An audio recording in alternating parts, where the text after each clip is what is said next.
సంఘము ఆయన శరీరమైనది, ఆయన సంఘమునకు శిరసై ఉన్నాడు, సంఘమునకు ఆయన ఏమై ఉన్నాడు? భర్త అయి ఉన్నాడు. హల్లెలూయా.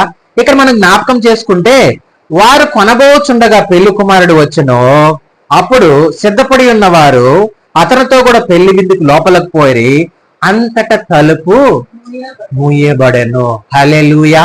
సిద్ధపడిన వారు ఏం చేశారు? పెళ్లి కుమారుడు లోపలికి పిలుచుకునేశాడు. వాళ్ళు పెళ్లి కుమారుడు లోపలికి వెళ్ళిపోయారు. తర్వాత ఏమైంది? తలుపు ఏమైంది? మూయబడింది. హల్లెలూయా.